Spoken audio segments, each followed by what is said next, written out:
이번 시간에는 국민연금법과 시행령, 시행규칙을 보고 구체적으로 그 절차적인 측면도 보도록 하겠습니다. 국민연금법 사업장 가입자에 대해서 얘기를 하고 있고요. 근로자에서 제외되는 사람이라고 해서 사업장 가입자가 아닌 사람을 얘기하고 있는데 거기서 아닌 사람에서 다시 예외 규정이 나와서 국민연금법 가입되는 부분이라고 나와 있는 부분입니다. 그래서 결과적으로 1개월 동안 근로일수가 8일 이상이거나 2개월 동안 근로시간이 60시간이면 가입 대상이다 라고 했는데 주의하실 게 이제 올해부터는 소득 기준이 220만 원을 넘어가면 8일 미만이라 하더라도 또 60시간 미만이라 하더라도 국민연금법 적용이 된다는 것을 알도록 하셔야 되겠습니다. 시행규칙에서는 그 신고가 다음 달 15일까지 이루어져야 된다고 밝히고 있습니다. 그런데 이제 건설업장에서는 현장에서는 일괄경정고지라는 제도를 도입하고 있죠. 구체적으로 실무 Q&A를 보면 연구공단에서 받은 문서의 상실일을 결정할 때 최종 근로일의 다음 날로 상실 처리되는 경우가 있겠죠. 그때에 해당 월의 연금은 상실월의 연금은 부과되는 것입니다.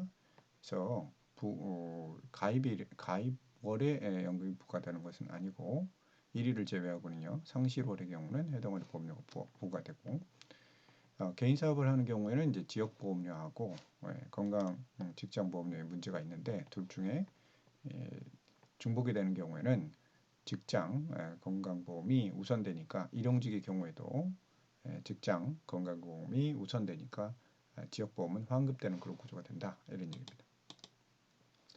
다음으로는 건설업 현장 일용직 보수월액은 변경 신고를 하죠. 그런데 현장에서 급여대장이 늦게 와서 신고를 못한다. 5일이 지나 일괄경정고지 날짜가 지나서 보수월액 변경 신고해도 되느냐?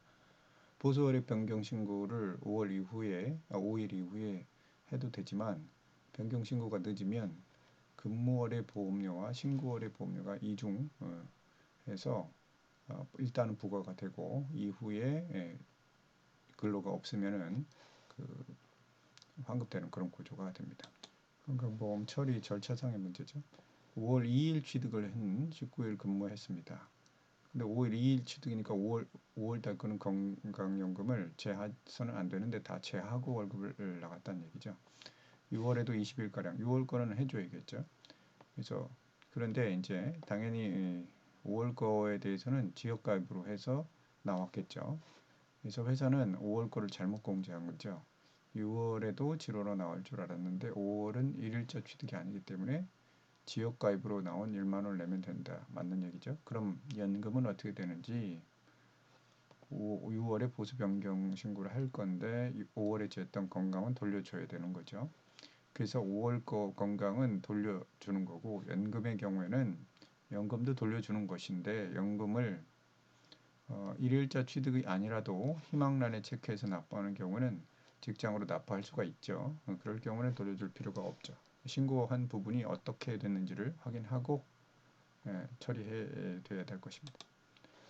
2월에 근무했고 3월에도 8일 이상 했다. 그럼 2월 3월 걸쳐서 근무를 했는데 보수 변경 신고를 원래 5일 해야 되는데 늦었다.